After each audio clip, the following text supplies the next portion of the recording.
Hello everyone. आज का जो टॉपिक है that is TDS versus conductivity.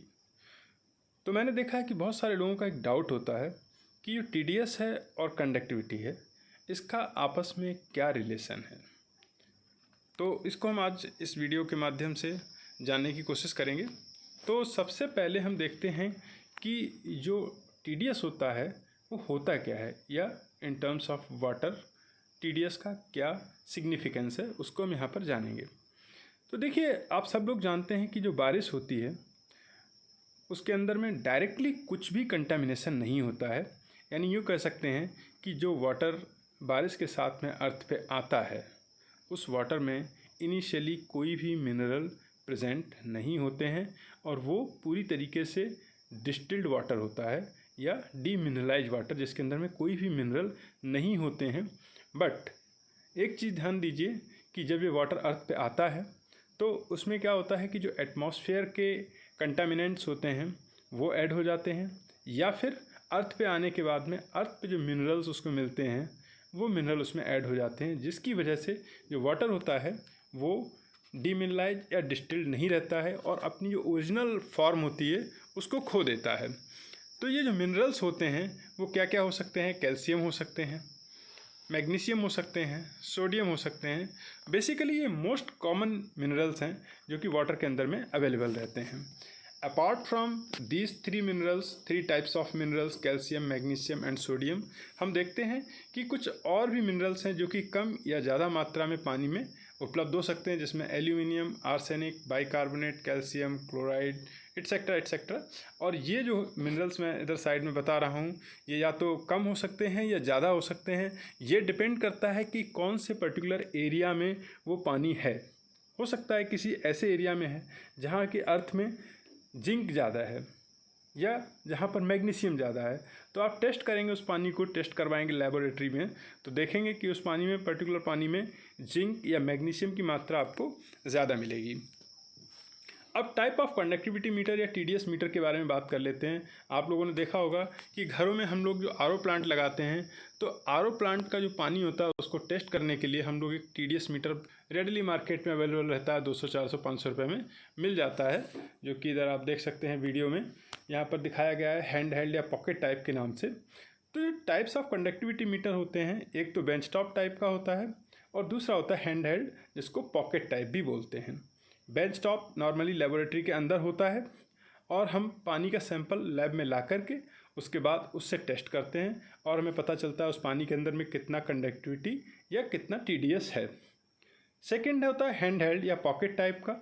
इसको हम लेबोरेटरी में भी यूज कर सकते हैं, लेकिन इसका एक बेनिफिट ये भी होता है कि इसको हम फील्ड में ले जा करके ऑन स्पॉट टेस्ट भी कर सकते हैं। से अगर हमको कहीं कूलिंग टावर का वाटर चेक करना है या कोई ऐसी फैसिलिटी का जहाँ पर हम पानी को ला नहीं सकते हैं, तो वहाँ पर हम डायरेक्टली इस मीटर को लेके जाते हैं और बीकर में या किसी ऐसे कांच के कॉनिकल फ्लास्क में उसको सैंपल को लेकर के, और उसका आगे एक प्रोब होता है, उसको डिप करके ये पता लगाते हैं कि उसके अंदर में कितना कंडक्टिविटी या कितना टीडीएस है।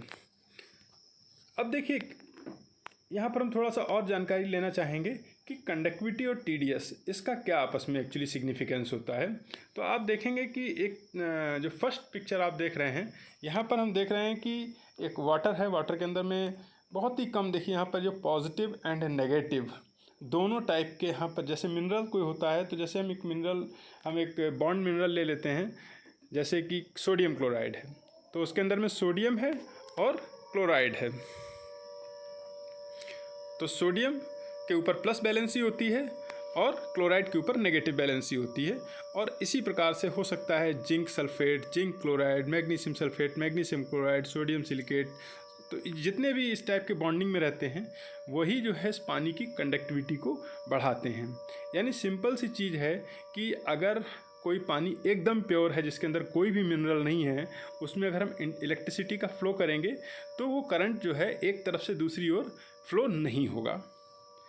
इसी के उलट अगर पानी के अंदर में मिनरल्स ज़्यादा हैं, उसके अंदर में अगर बहुत ज़्यादा मिनरल होंगे और हम उसके बाद में इलेक्ट्रिसिटी का फ्लो करेंगे तो दूसरे साइड में आप देखेंगे कि करंट का फ्लो प्रॉपरली हो रहा होगा, बिकॉज उसके अंदर में मौजूद जो भी मिनरल्स हैं, जैसे मैंने आपको सोडियम क्लोराइड का एग्जांपल दिया था, ऐसे ही उसके अंदर में जितने भी मिनरल्स होंगे वो सारे के सारे मिनरल्स कंट्रीब्यूट करेंगे, प्लस माइनस बैलेंसी वाले, और वो सारे के सारे मिनरल उस करंट को उतना ही फास्ट फ्लो करेंगे। तो सिंपल सी चीज़ हम यहाँ पे कह सकते हैं कि अगर पानी के अंदर मिनरल अवेलेबल नहीं है then that is a poor conductor, but अगर उसके अंदर में मिनरल्स ज़्यादा हैं then it is a good conductor. तो सिंपल सी चीज़ है कि जितने ज़्यादा पानी के अंदर मिनरल उतना ही उसकी कंडक्टेंस या कंडक्टिविटी ज़्यादा होती है। पानी में मिनरल्स कम होंगे उसकी कंडक्टिविटी कम होती है। तो सिंपल सा एक यहाँ पर हम समझ सकते हैं कि जो रिलेशनशिप होता है टीडीएस और कंडक्टिविटी के बीच में वो यही होता है कि जैसे जैसे टीडीएस बढ़ती जाती है पानी की कंडक्टेंस या कंडक्टिविटी या जो विद्युत ऊर्जा की जो एक जगह से दूसरी जगह ले जाने की क्षमता होती है, ट्रांसफ़र करने का जो मैकेनिज्म होता है, वो फास्ट होता जाता है। अब नॉर्मली देखेंगे कि जितने भी मीटर्स आते हैं, चाहे वो बेंच टॉप टाइप के हों या फिर हैंड हेल्ड हों, दोनों में ही एक ही चीज़ होती है कि कोई भी मीटर डायरेक्टली टीडीएस को मेज़र नहीं करता है। सारे के सारे मीटर क्या मेज़र करते हैं? कंडक्टिविटी मेज़र करते हैं, और उसको एक फैक्टर होता है, उस फैक्टर के थ्रू ये बताते हैं कि कितना टीडीएस इसके अंदर है। अगर आपको एग्जैक्ट टीडीएस का मेज़रमेंट करना है तो उसका एक सिंपल मेथड है, सिंपल इन द सेंस जो लेबोरेटरी में काम करते हैं उनके लिए सिंपल है, लेकिन सभी लोग नहीं कर पाएंगे। तो यहाँ पर क्या करना होता है कि हम 1000 ml वाटर लेंगे और उसके बाद में 42 नंबर का जो वाटमैन का या कोई भी और दूसरा कंपनी का फ़िल्टर पेपर होता है, उस फिल्टर पेपर से उस वाटर को क्या करेंगे? फ़िल्टर कर लेंगे।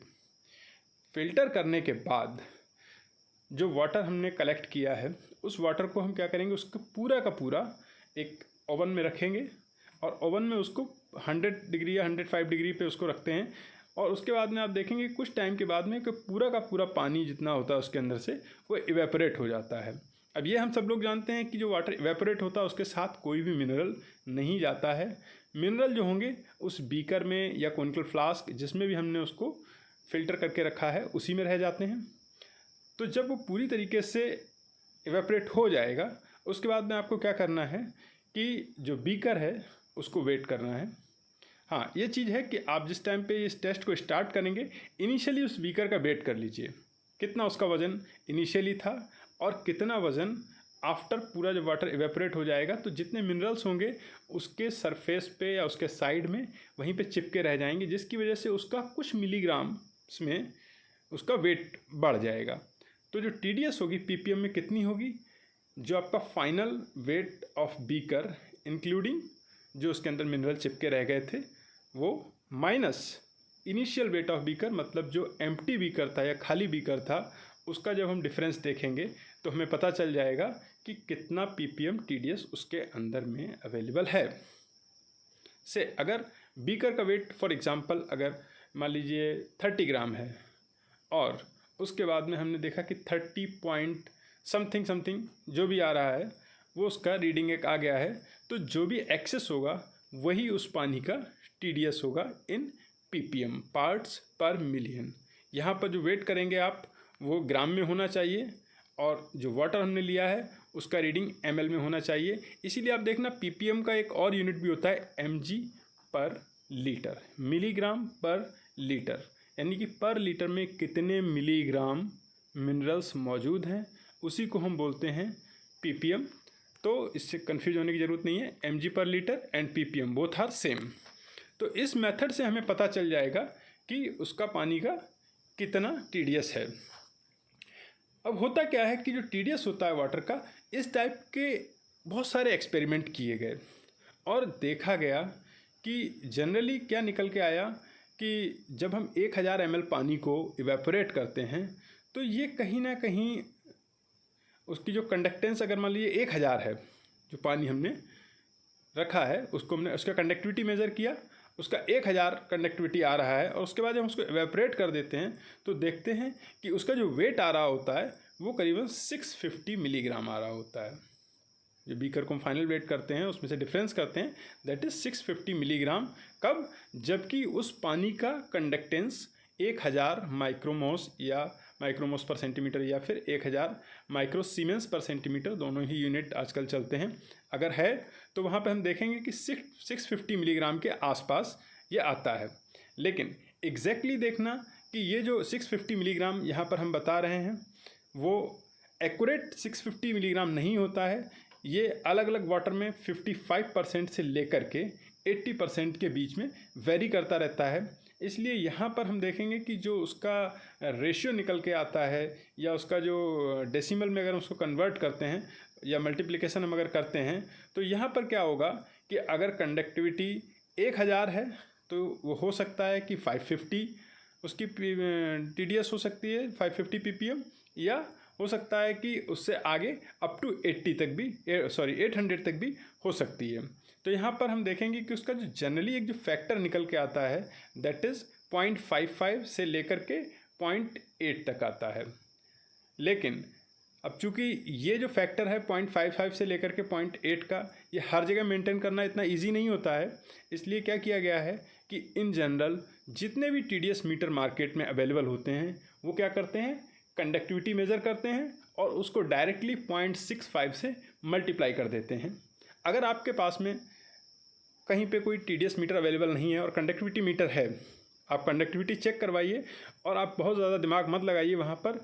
एज ए रफ़ अगर आपको as a rule of thumb check करना है कि कितना उसका TDS रिपोर्ट करना है तो सिंपल है कि अगर उसका कंडक्टेंस या कंडक्टिविटी 1000 आ रहा है, 1000 माइक्रोसीमेंस पर सेंटीमीटर या माइक्रोमोस पर सेंटीमीटर आ रहा है तो सिंपल है 1000 into 0.65 that is 650, that is the TDS of that particular water. Similarly अगर किसी पानी के अंदर में 100 TDS है तो 100 कंडक्टिविटी है तो उसका जो TDS होगा वो 65 आएगा। तो यही फैक्टर हम नॉर्मली देखते हैं कि जितने भी मार्केट के अंदर जो अवेलेबल हैं कंडक्टिविटी मीटर कम TDS मीटर, उनके अंदर जो फैक्टर पड़ा हुआ होता है वो 0.65 का फैक्टर पड़ा होता है और उसी पे जनरली जितने भी TDS मीटर होते हैं वो वर्क करते हैं। तो आई होप कि ये जो आपको कंडक्टिविटी और TDS के बीच में जो रिलेशनशिप था वो क्लियर हो गया होगा। और अगर इस पर कोई आपके मन में कोई क्वेश्चन हो कमेंट बॉक्स में आप लिख सकते हैं, और अगर चैनल को सब्सक्राइब नहीं किया है आप सब्सक्राइब कर सकते हैं। और इससे ये फ़ायदा होगा कि आपको फ्यूचर में मेरे जो भी वीडियोज़ आएंगे वो आपको मिल जाएंगे। मैं बहुत ही सिंपल और बेसिक तरीके से बताने की कोशिश करता हूँ कि किस तरीके से पानी के अंदर में क्या मैकेनिज्म चल रहा है, उसको किस तरीके से आप चेक कर सकते हैं, पता कर सकते हैं। So thank you once again for watching this video. Thanks.